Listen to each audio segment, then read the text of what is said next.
मैं समाजवादी पार्टी के प्रदेश के अध्यक्ष का धन्यवाद देता हूं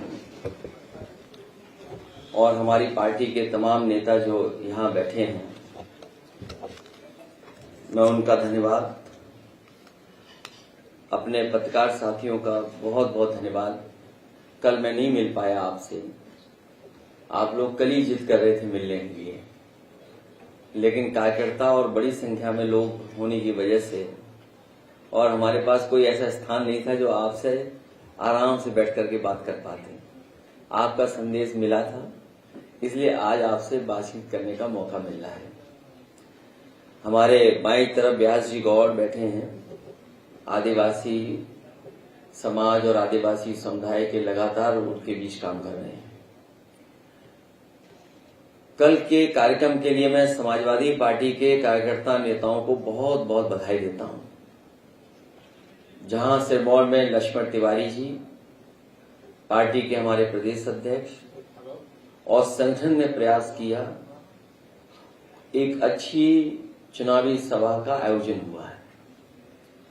पूर्व की तरह समाजवादी पार्टी अपने संगठन, अपनी पार्टी के नेता कार्यकर्ताओं से मिलकर के और उनसे सुझाव लेकर के आने वाले समय में हम लोग किन किन विधानसभाओं में चुनाव लड़ें या किन किन विधानसभाओं पर हम लोग विचार करें, उसको लेकर के बातचीत हुई है।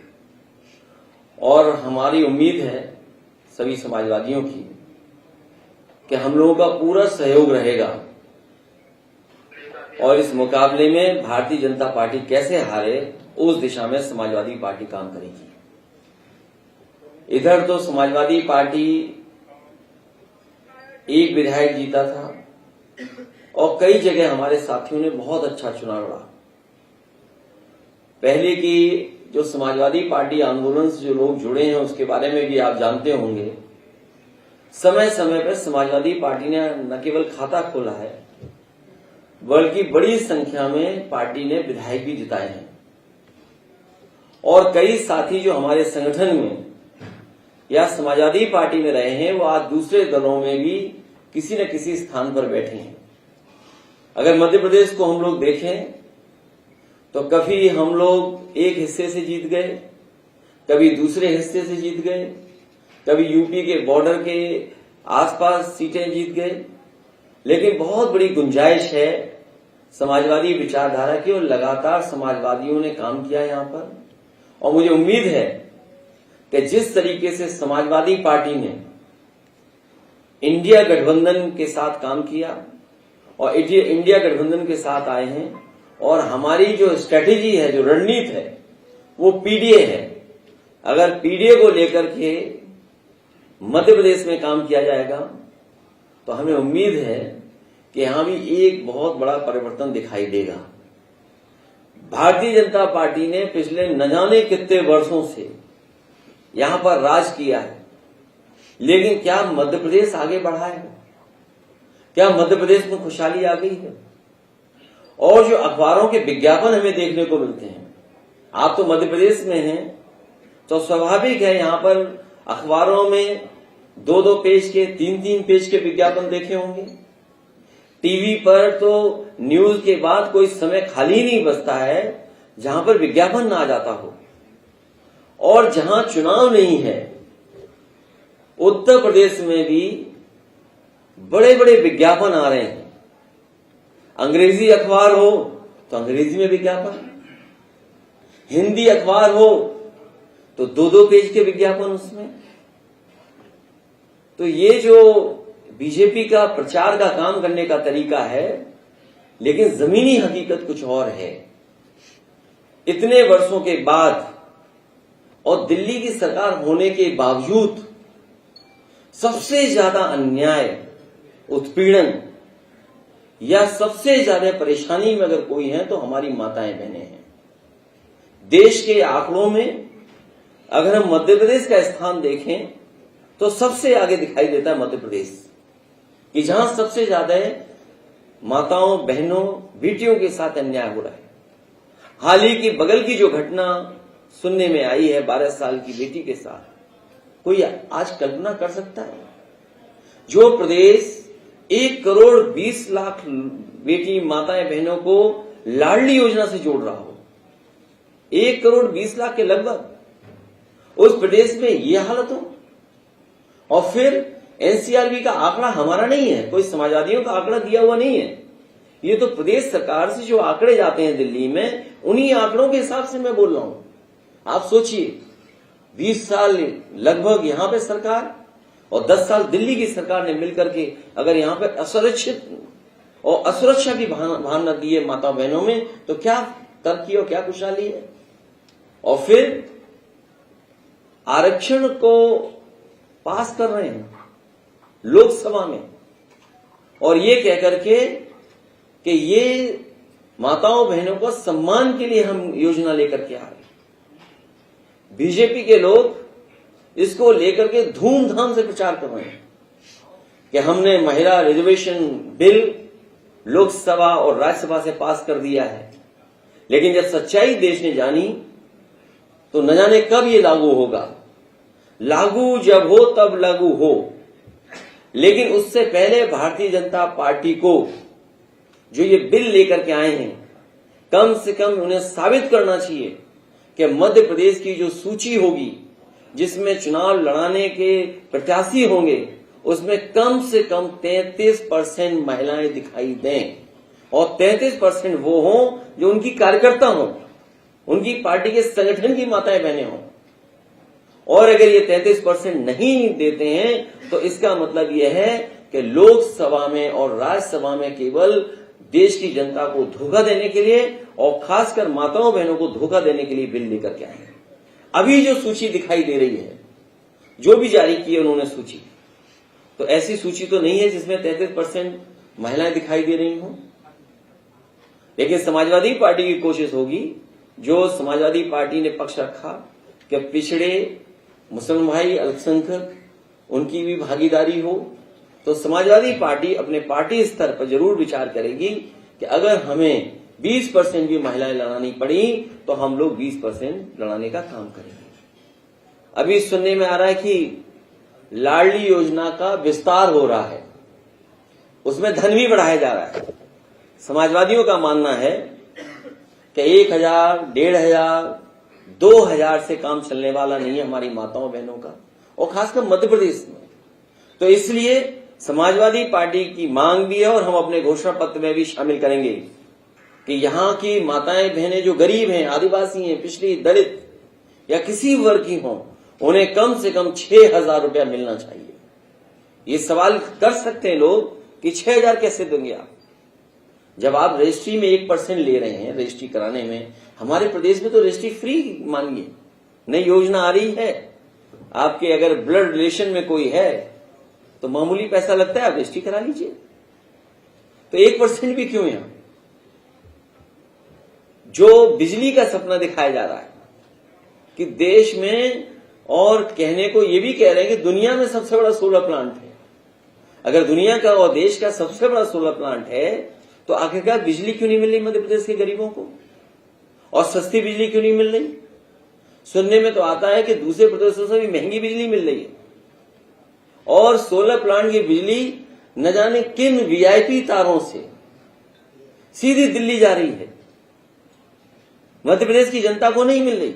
जमीन मध्य प्रदेश के लोगों की, सूरज मध्य प्रदेश के लोगों के जमीन पे आ रहा है, बिजली जो बन रही है सूरज की रोशनी से वो सीधे दिल्ली जा रही है, लेकिन यहां के लोगों को महंगा बिजली का बिल देना पड़ रहा है। किसान की आय दोगुनी की बात की, और दिल्ली के स्तर पे बात की गई कि हम सरकार में आ जाएंगे तो किसानों की आय दोगुनी कर देंगे। मुझे नहीं पता कि गेहूं की खरीद कैसे हुई होगी, या और फसलों की खरीद कैसे रही होगी, धान की खरीद कैसे की होगी, क्या कीमत किसान को मिली होगी। मैं जानता हूं उत्तर प्रदेश में भी किसानों को ये कीमत नहीं दे पाए, और मध्य प्रदेश में भी वही स्थिति है कि यहां भी गेहूं या धान किसी फसल की ये आय दोगुनी नहीं दे पाए। और उसका परिणाम ये है कि आज भी किसान दुखी है, बुरे हाल में है, आर्थिक स्थिति उसकी चौपट हो गई, और इन्होंने कुछ कंपनियों को लाइसेंस देकर के पूरा का पूरा गेहूं खरीदवा दिया। और इसलिए गेहूं खरीदा जा रहा है क्योंकि इधर बाजार में पैक्ड जो आटा है उसकी कीमत बढ़ गई है। टैग जो आटा है उसका बाजार बढ़ गया, बिस्किट का बाजार बढ़ गया, ब्रेड का बाजार बढ़ गया। तो इसलिए ये बड़े उद्योगपतियों को मुनाफा देने के लिए इन्होंने लाइसेंस देकर के पूरा का पूरा किसानों का मध्य प्रदेश का गेहूं खरीदवा दिया। न केवल उत्तर प्रदेश मध्य प्रदेश का खरीदा गया, बल्कि हम ये जानते हैं कि बीजेपी उद्योगपतियों की पार्टी है, बड़े लोगों की पार्टी है, इसलिए मध्य प्रदेश का भी गेहूं खरीदवा दिया उन्हीं कंपनियों को और उत्तर प्रदेश का भी गेहूं उन्हीं कंपनियों को खरीदवा दिया। बड़ा दावा करते हैं कि बेरोजगारी खत्म हो गई। हमारे यहाँ तो मुख्यमंत्री अनएम्प्लॉयमेंट रेट की बात करते हैं। मुझे तो नहीं पता कि यहाँ पर मुख्यमंत्री अनएम्प्लॉयमेंट रेट की या एम्प्लॉयमेंट रेट की बात करते होंगे, क्योंकि बड़े पैमाने पर नौजवान बेरोजगार है। इन्वेस्टमेंट मीट हुई यहाँ पर, इस जगह ही हुई है इन्वेस्टमेंट मीट। G20 का भी आयोजन में देख रहा हूं, झंडे, दुनिया के झंडे जो लगे थे उनका रंग उतर गया है। और रंग इसलिए उतर गया कि वो देश कुछ देख ही नहीं गए अपने देश को, न कोई इन्वेस्टमेंट आया होगा। तो अब उसी बहाने से उनका रंग उतर गया है। इन्वेस्टमेंट तो आया नहीं, जब इन्वेस्टमेंट नहीं आया तो झंडों का रंग भी उतर गया।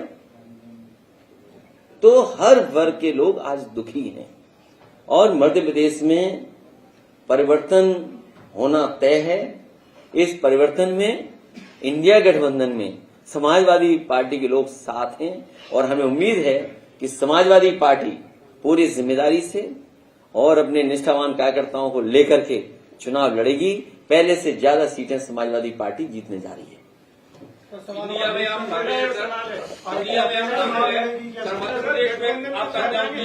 एक एक करके पूछ लो। ऐसा करिए, एक मिनट, एक ऐसा करिए, देखिए पत्रकार साहब, हम जाने वालों में से नहीं है। अगर आप लोग एक एक पूछोगे तो कम समय में सबके सवाल हो जाएंगे, नहीं ऐसे ही हम तो आप लड़ते झगड़ते रहेंगे। मैंने आपसे कहा, अपने शुरुआती समय में भी कहा कि समाजवादी पार्टी का संगठन है, समय समय पर समाजवादी पार्टी जीती है और आपसे बेहतर कौन जानेगा। जिस समय सरकार बननी थी और बहुमत कांग्रेस पार्टी के पास नहीं था, याद कीजिए, कांग्रेस के लोग हमारे विधायक को ढूंढ रहे थे, बीजेपी के लोग हमारे विधायक को ढूंढ रहे थे और उस समय बहुजन समाज पार्टी ने समर्थन ऐलान नहीं किया था। वो को क्या कारण था मुझे नहीं पता, लेकिन सबसे पहले पत्र देना, सबसे पहले विधायक का समर्थन देना कांग्रेस पार्टी को किसी ने किया था तो समाजवादी पार्टी ने किया था। और उसका परिणाम ये हुआ कि कांग्रेस पार्टी की सरकार मध्य प्रदेश में बनी, ये डिनाय कोई नहीं कर सकता। इसलिए समाजवादी पार्टी चुनाव लड़ेगी और इंडिया में भी साथ है। एनडीए कैसे हारे उसकी रणनीति हमारी पीडी है। और मध्य प्रदेश में आपकी क्या भूमिका रहेगी? सकारात्मक बातचीत चल रही है, कांग्रेस से आपकी बातचीत चल रही, दिव्या सिंह ने कहा कि सकारात्मक बातचीत। तो ये तो आपसे सूचना मुझे मिल रही, बताओ खबर किससे मिल रही है? खबर देने वालों से। मैं आपका धन्यवाद देता हूं कि अगर सकारात्मक बातचीत चल रही है तो सकारात्मक बातचीत का सूत्र क्या है आपके पास? एक तरफ का तो बता दिया, दूसरे तरफ का भी बता दो। छतरपुर जिले में आपके, तो इसलिए मैंने आपसे कहा, जो आपको दुविधा लग रही है, इंडिया गठबंधन, समाजवादी पार्टी, बीजेपी को हराना है, समाजवादी साथ हैं। लेकिन समाजवादी पार्टी मध्य प्रदेश में समय समय पर सीटें जीती है और आप इस बात को महसूस करते होंगे कि आज समाजवादी पार्टी पहले से ज्यादा तैयार है, पहले से ज्यादा उत्साह है कार्यकर्ताओं में। मध्य प्रदेश में आपकी क्या भूमिका रहेगी एवं कितनी जगह आप अपने प्रत्याशी उतारेंगे एवं आपका जो वोट माइनस हुआ है इस पे क्या बोलेंगे? हमारी पार्टी का वोट माइनस नहीं हुआ, कुछ जगह अच्छा वोट पाए, कुछ जगह नहीं पाए, कुछ जगह रणनीति के तहत बीजेपी कांग्रेस ने हरा दिया हम लोगों को। मान लीजिए कुछ कम वोट से हमारा जीता था, बीजेपी ने शामिल करा लिया उसको। छतरपुर जिले में जितने भी आपके पार्टी की तरफ से टिकट दी गई है वो 6 महीने में ही वो पार्टी छोड़ देते हैं, चाहे वो क्षेत्रीय विधायक। नहीं, पार्टी नहीं छोड़ते हैं, मतलब पार्टी छोड़ देते हैं। दूसरे तरीके से कहिए, दूसरे तरीके से कहिए। हमारा तो एक छोड़ के चला गया, कांग्रेस के कितने छोड़ के चले गए थे? हमारा तो एक छोड़ा, चलो, लेकिन वो सरकार बनवाया था। लेकिन ये असली बात आप बताइए कि क्या कारण था कि कांग्रेस के इतने विधायक बीजेपी में चले गए। अगर वो कारण आप जानते होगे तो हो सकता है वही कारण हमारे विधायक के साथ भी रहा हो। इसलिए हमारी पार्टी इस बार निष्ठावान समर्पित कार्यकर्ताओं को आगे बढ़ाएगी। कांग्रेस और भाजपा के वंचित टिकट वालों को क्या टिकट दी जाएगी? देखिए, राजनीति में ये शब्द तो नहीं आना चाहिए, जो मजबूत होगा वो उसको ट्रीट दिया जाए, जो नुकसान किसी का न करे और बीजेपी को हराए, ऐसे प्रत्याशियों को। दो ही पार्टियां हैं, कांग्रेस और भाजपा, तो समाजवादी पार्टी के पास कितना बड़ा मौका है कि अपने आप यहाँ पर स्थापित करे, आने वाले समय लोगों को विकल्प दे कि हम भी यहाँ पर हैं। जैसे उत्तर प्रदेश में 2 दल बचे हैं, बीजेपी या सपा, तो ये तो ठीक है, कोई बात नहीं। लेकिन इधर समाजवादी पार्टी के प्रति झुकाव बढ़ा है, और झुकाव इसलिए बढ़ा है कि जो समाजवादी पार्टी का सिद्धांत रहा है, जो डॉक्टर राम मनोहर लोहिया का सपना था, या बाबा साहब भीमराव अम्बेडकर जी ने जो रास्ता दिखाया, या नेताजी का जो संघर्ष का रास्ता रहा, वो सिद्धांत आज धीरे धीरे गांव तक पहुंच गया। और देखिए उसका परिणाम क्या है। हमारे पार्टी के समर्थक न हो, लेकिन ग्वालियर में गुर्जर समाज के लोग इकट्ठे हो गए। वो चाहते हैं जाति गणना हो, वो चाहते हैं उन्हें आरक्षण में जिस तरीके से और जगह स्थान है उसी तरह का आरक्षण बढ़ाया जाए मध्य प्रदेश में। क्या कारण है कि उत्तर प्रदेश में कितना आरक्षण मिल रहा है पिछड़ों को, मध्य प्रदेश में कम क्यों है? और सबसे बड़ा चमत्कार तो ये देखिए आप कि कांग्रेस पार्टी भी जाति गणना और आरक्षण की बात करने लगी। तो कहीं न कहीं बाबा साहब का दिया हुआ संविधान, डॉक्टर राम मनोहर लोहिया जी का सिद्धांत, वो जनता तक पहुंच रहा है। और जिस तरीके से गुर्जर समाज या और समाज के लोग आगे आए हैं, जो पीडीए की बात कह रहे हैं, उससे सहमत हैं, यहाँ परिवर्तन होना निश्चित है। और समाजवादी पार्टी इन सिद्धांतों को लेकर के जनता के बीच में जाएगी। इंडिया गठबंधन वर्तमान के विधानसभा चुनाव और आगामी लोकसभा चुनाव, खासतौर से उत्तर प्रदेश में, क्या इंडिया गठबंधन के साथ चुनाव लड़ेगी? क्या स्वतंत्र रूप से चुनाव लड़ेंगे या गठबंधन में? देखिए, अभी इंडिया गठबंधन है। इंडिया गठबंधन के अंदर जो दलों का तालमेल है, हमें उम्मीद है दलों का तालमेल बनेगा, क्योंकि यहाँ भी तालमेल बनना है, उत्तर प्रदेश में भी तालमेल बनना है। अभी तो हमारी तैयारी स्वतंत्र है। कल अगर हम टिकट मांगने जाएंगे, गठबंधन में जाएंगे, तो आप पे अगर ताकत नहीं होगी तो कौन टिकट आपको दे देगा?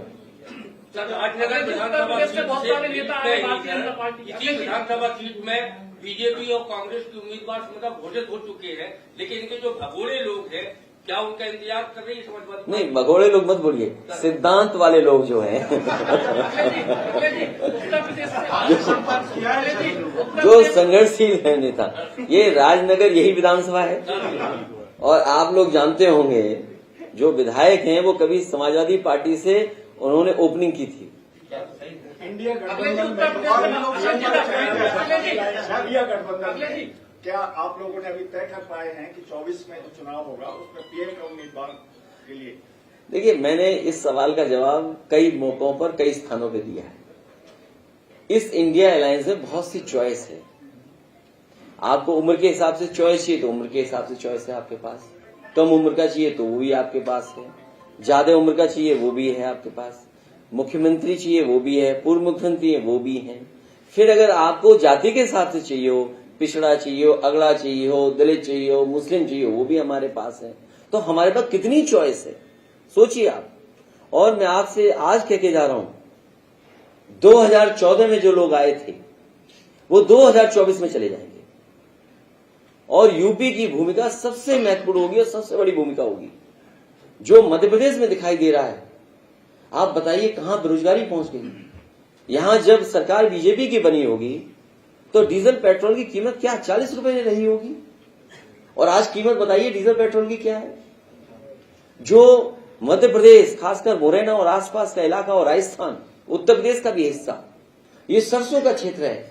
हमारे किसान सरसों की पैदावार करते हैं और सबसे बड़ी मंडी है मुरैना सरसों के तेल की। बताइए सरसों का तेल कहां पहुंचा दिया, और रिफाइंड तेल को किस तरीके से बढ़ावा दे रहे हैं। और रिफाइंड तेल किन कंपनियों का है वो बात मैं नहीं कहना चाहता हूं। जो रिफाइंड तेल को लगातार बीजेपी बढ़ावा दे रही है, हमारे सरसों के तेल को दबा रही है। अगर सरसों का तेल के हमारे व्यापारी बर्बाद हों और किसान को कीमत नहीं मिले तो किसका नुकसान होगा? हमारे देश की अर्थव्यवस्था का नुकसान हो रहा है। और ये लोग लगातार बढ़ावा दे रहे हैं। जो बात मैंने पहले कही थी कि गेहूं किन कंपनियों ने खरीद लिया, वही कंपनियां सरसों के तेल को खत्म करने के लिए रिफाइंड तेल का बाजार कब्जा कर रहे हैं। इसलिए लड़ाई बड़ी है।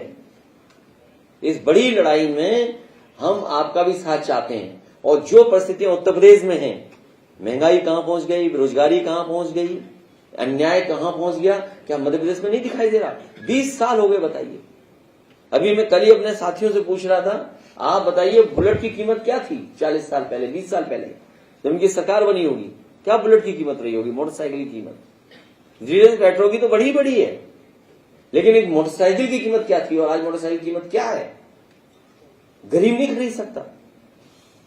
ये दावा करते हैं हम बिजली ही बना रहे हैं, बिजली इतनी पैदा कर दे रहे हैं। अरे कौन से तार लगाए जो दिल्ली चली जा रही बिजली? यहाँ के लोगों को क्यों नहीं मिल रहे हैं?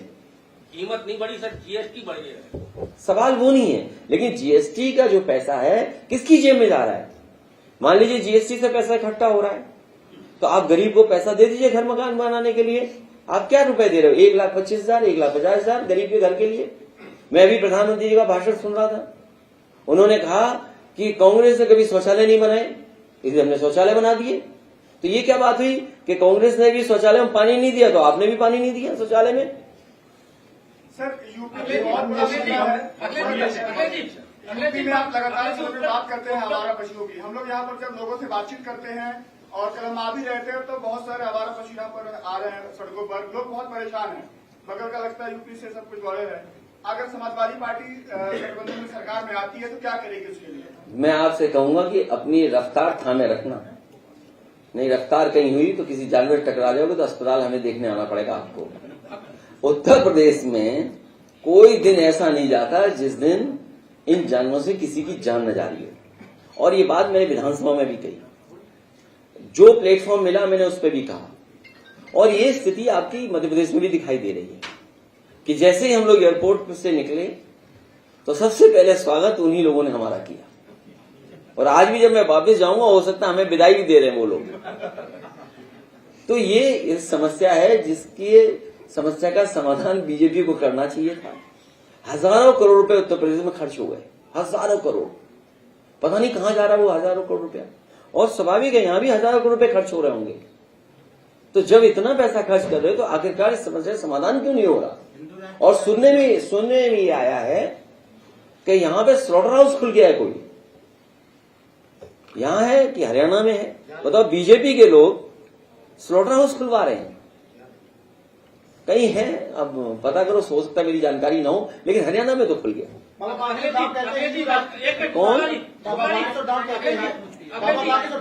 कौन सी सरकार? 3 केंद्रीय मंत्री समेत कई सारे सांसदों को भारतीय जनता पार्टी ने मैदान में उतारा है। आपको क्या लगता है कि केंद्रीय मंत्रियों को, सांसदों को उतारा? दूसरा एक सवाल है कि भारतीय जनता पार्टी को उत्तर प्रदेश के 50 से ज्यादा बड़े नेता मध्य प्रदेश की जिम्मेदारी लेके आए हैं मध्य प्रदेश में चुनाव। जब उत्तर प्रदेश में चुनाव था, यहाँ के मुख्यमंत्री जी और यहाँ के मंत्री और यहाँ के नेता हमें हराने गए थे। इसलिए अब हम भी आ गए उनको हराने के लिए, बीजेपी को। और बीजेपी के तमाम 50 कम बता रहे हो आप, मुझे सुनने में आया 100 से ज्यादा विधायक यहाँ आए हैं। अब उन्हें अनुभव है, 50,000 ही हारे विधायक अभी वहां पर उत्तर प्रदेश में, और यहाँ की हार का अनुभव लेकर के जाएंगे तो हमें हराना उन्हें आसान होगा। इसलिए जो 100 विधायक आ रहे हैं उत्तर प्रदेश से, वो हार का अनुभव लेकर के जाएंगे, तो उन्हें हार जब वहां होगी तो निराशा नहीं आएगी, कोई उन्हें बहुत दुख नहीं होगा। जब यहाँ हार जाएंगे तो वहां भी हारने में क्या है। भाजपा ने 3 केंद्रीय मंत्रियों कई सारे वो इसलिए उतारे हैं कि यहाँ की जनता को कंफ्यूज करने के लिए कि उनका मुख्यमंत्री कौन होगा। हो सकता है 10 लोगों पे बाजी लगा दे बीजेपी और सबको कहे कि ये भी मुख्यमंत्री बन सकते हैं, ये भी बन सकते हैं, ये भी बन सकते हैं, ये भी बन सकते हैं, और बनेगा कोई और। तभी मुझे सुनने में आया है कि सबकी टिकट घोषित हो गई है, लेकिन मुख्यमंत्री जी की टिकट घोषित नहीं हुई है। वन नेशन वन इलेक्शन, ये वैसे ही ऐसा महिला विधेयक पहले करके दिखाए ना, यूपी में कर दें भाई, यूपी में चुनाव कर दें, हम तो खुश हैं उस बात को लेकर के। आपने कहा कि लाडली बहनों के पैसा 6,000 बढ़ा देना चाहिए, तो ये प्रकार की रेवड़ी बांटना नहीं है। ये रेवड़ी नहीं है, ये सम्मान है। अगर उनकी रेवड़ी नहीं है 1000 रुपए तो 6000 रेवड़ी कैसे होगी? 1000 को भी रेवड़ी ही मानते हैं। कौन मानता है? अगर देखा आप कहलवा दो बीजेपी से की रेवड़ी है। बागेश्वर भाई बीजेपी के लोगों ने कहा कि ये रेवड़ी है तो बीजेपी वाले कह दें तो अगर वो रेवड़ी 1000 है तो हम तो 6000 देना चाहते हैं। अखिलेश जी, उज्जैन में और देखिए 6000 कैसे दे सकते हैं? आपको सोचना चाहिए कि भाई 6000 कैसे देंगे। भाई आप उनका हिसाब किताब देखिए, किसान को कितना दे रहे हैं सम्मान राशि, महीने का कितना है, और आपका लाडली में कितना बढ़ने जा रहा है, और आपके सिलेंडर में कितना दे रहे हैं, 4 साढ़े 4। तो सब जोड़ दो 500 रुपए तो हमें बढ़ाने हैं। बात समझे ना भाई, 4.5 रुपए 1000 के लगभग रुपया हो गया, हमें 500 रुपये तो बढ़ाना है या 1500 रुपया बढ़ाना है हमें, तो 1500 बढ़ा 6000 रुपये दे देंगे महीना उनको, महिलाओं को, क्योंकि घर चलाने का काम हमारी महिलाएं माताएं बहनें करती हैं। उन्हें बच्चों को तैयार करना है, बच्चों को तैयार करना है, बच्चों को खाने पीने का इंतजाम करना है, बच्चों की ड्रेस बनवानी है। ये काम कौन करता है? ड्रेस का पैसा भी होगा आपके यहाँ, ड्रेस का भी तो पैसा मिलता है, खाने का पैसा है विद्यालय का। तो मैं ये योजना चलाना चाहता था उत्तर प्रदेश में, जिससे मैं दिल्ली की सरकार तैयार नहीं हुई थी कि ड्रेस, खाना और सबका पैसा हम माँ को दे दें। माँ देखभाल अच्छा करेगी, तो अगर ये सब पैसा हम माँ को दे दें, माताएं बहनों को दे दें, तो हमारा घर परिवार अच्छा चलेगा और उस पैसे की वो बचत भी कर लेंगी, उस पैसे को बचा भी लेंगी। अखिलेश जी, मैं देवेंद्र चतुर्वेदी से।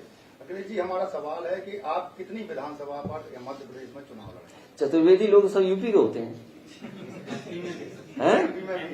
नहीं, एमपी ने पूर्वज सब यूपी के ही। देखो, हाँ क्या चाहते हो सर? कितनी सीटों पर इस बार सभा चुनाव लड़ेगी? हमारी पार्टी, जहां हमारा संगठन और हम जीतने की हैसियत में होंगे और जहां बीजेपी को हराएंगे वहां लड़ेंगे। उज्जैन में एक मासूम बच्ची के साथ दरंगी हुई है।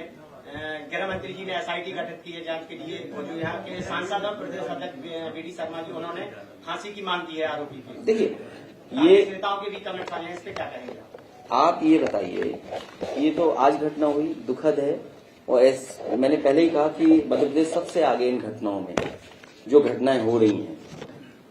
सबसे ज्यादा बहन बेटियां असुरक्षित कहीं अगर हैं तो वो मध्य प्रदेश में है, और ये मैं नहीं कह रहा हूं, ये एनसीआरबी का आंकड़ा कहता है।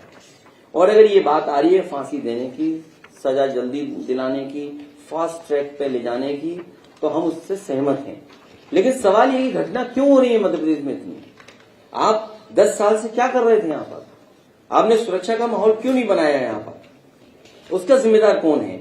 उसके लिए तो भारतीय जनता पार्टी को स्वीकार करना पड़ेगा कि उन्हीं की कमी है। ये एनसीआरबी के आंकड़े कहते हैं कि मध्य प्रदेश, राजस्थान और उत्तर प्रदेश, तो ये दोनों प्रदेश तो वही हैं जो बीजेपी से गवर्न हो रहे हैं, और दिल्ली में सरकार इनके पिछले 10-10 साल से है। तो आखिरकार कौन जिम्मेदार है इसके लिए?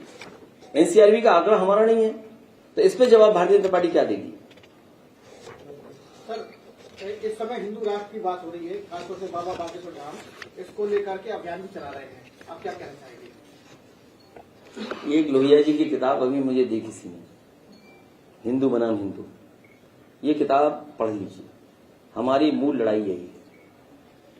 और अगर नेशनलिज्म, हमारे नोबेल प्राइज जिनको मिला था रविन्द्रनाथ टैगोर जी, उन्होंने कहा कि हम नेशनलिज्म को कभी मानवता पे हावी नहीं होने देंगे। हमारा जो धर्म है मानवतावादी धर्म है, करुणा का धर्म है, हम एक दूसरे को सम्मान देने वाला धर्म मानते हैं, और हमारा जो समस्या है वो समाज की है, सोशल है। और ये जो पहला पैराग्राफ है यही बता रहा है डॉक्टर राममोहन लोहिया का। क्या इस देश में बाबा साहब भीमराव अम्बेडकर जी ने नहीं कोशिश की कि जातियां खत्म हो जाएं? जातियां खत्म हो, बाबा साहब भीमराव अम्बेडकर की कोशिश रही, क्योंकि जात के आधार पर किसी को अपमानित करना, जात के आधार पर किसी से भेदभाव करना दुनिया में नहीं है। और ये बात, उसके बाद डॉक्टर राममोहन लोहिया भी यही कहते रहे कि जाति टूटे, तो उस पे जो बात हुई वो है असली हमारा देश। ये हमारे आदिवासी नेता हैं, आदिवासियों का क्या सम्मान दिया आपने? आप बताइए, 20 साल से हैं आप और 10 साल से दिल्ली में, आदिवासियों के जीवन स्तर क्या उनका बदला है? क्या जंगल में उनका घर बन गए? क्या आपने कानून वो बना दिया कि जंगल घर बन जाए उनके? हमने अपने यहाँ जंगल में लोही आवास दिया उनको 4 लाख रुपए तक का। हम आपसे कह करके जा रहे हैं, समाजवादी लोगों को कभी सरकार बनाने का मौका मिल गया तो हमारे आदिवासी और गरीब लोगों को 5 लाख रुपए का आवास लोहिया दे करके उनको सम्मानित करने का काम करेंगे। और 4 लाख का यूपी में देके दिखाया हम लोगों ने। उसमें उनको 16 कह देंगे तो वो नकल कर लेगी बीजेपी। मुश्किल तो ये है। जी, मध्य प्रदेश सरकार कर्ज पे कर्ज लेती जा रही है, तो ये अनेक तरीका की योजनाओं से ये ढह जाएंगे, जैसे प्रकृति ने ढह दिया ना कर्ज, खत्म हो जाएगी सरकार। तो चुनाव आते ही ये लोग इस तरीके के कर्जों में लोगों को कैसे डुबा रहे हैं, तो ये इस पर क्या आपका?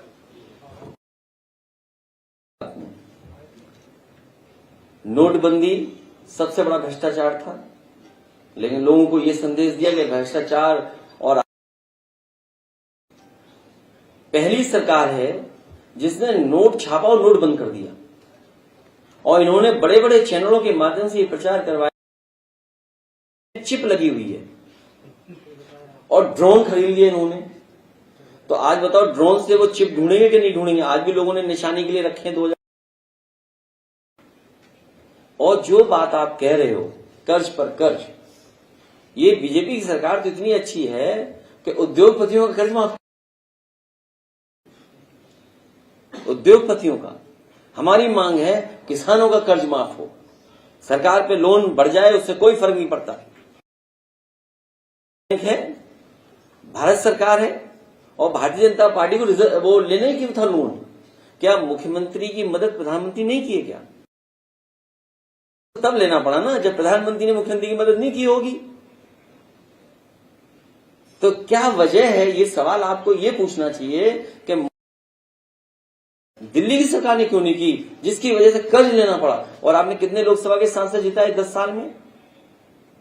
कितने जिताए आपने? और उसके बाद भी कर्ज लेना पड़े, तो इससे बड़ा दुर्भाग्य क्या हो सकता है बताओ। इसीलिए मैं कह रहा हूं बीजेपी को हराइए, समाजवादी पार्टी को।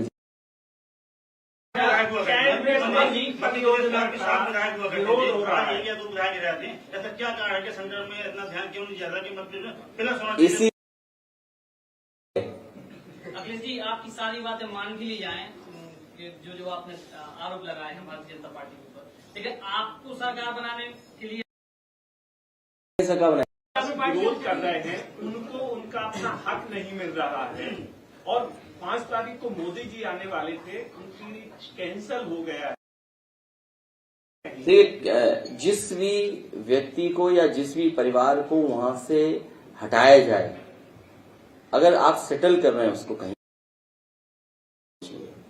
और आदिवासियों की जो मांग है उसके पक्ष में हम हैं। आप केन बेतवा जोड़िए, इससे बड़ी परियोजना लाइए, कोई हाइडल प्लांट बनाइए, हटाए जाए, उनका सम्मान होना चाहिए, उनकी मांग पूरी होनी चाहिए। क्योंकि वो प्लांट से बड़ी मांग नहीं हो सकती उनकी। केन बेतवा में हजारों करोड़ रुपए खर्च हो रहा हो, करोड़ रुपए में आदिवासियों की समस्या समाधान नहीं कर सकते। क्या राजनगर विधानसभा से समाजवादी पार्टी अपना उम्मीदवार, राजनगर विधानसभा से समाजवादी पार्टी अपना उम्मीदवार बदलेगी क्या? मैंने आपसे क्या कहा? हमें सबसे पहले ओपनिंग का मौका समाजवादी ने दिया था, तो अब विचार करेंगे आगे क्या होना है। कह देंगे तो उसको अदरवाइज आप निकालोगे, क्या टिकट कट गई या टिकट बदली, तो हमारे कार्यकर्ताओं क्यों निराश करना चाहते हैं? अरे भाई नहीं, मैंने आपसे कहा कि तमाम इन्वेस्टमेंट मीट हुई हैं G20 के बहाने, दुनिया के भारत में माहौल अच्छा हो। आपके मध्य प्रदेश में कई इन्वेस्टमेंट मीट हुई, लेकिन जमीन पर कुछ नहीं उतरा। और अगर जमीन पर नहीं उतरा है इसका, और जब कारखाने नहीं आएंगे तो रोजगार नहीं मिलेंगे। अगर आप आउटसोर्स की व्यवस्था रखेंगे तो आपको संविधान के धज्जियां उड़ाकर के आप नौकरियां दे रहे हैं। होगी या समाजवादी लोगों की कोशिश होगी कि वो फैसले लिए जाएं जिससे नौकरी और रोजगार को बढ़ावा देने का मौका मिले। और कई एग्जाम्पलरी काम, उसके परिणाम ये हुआ कि बड़े पैमाने पे नौजवानों को नौकरी भी मिली और रोजगार भी मिला।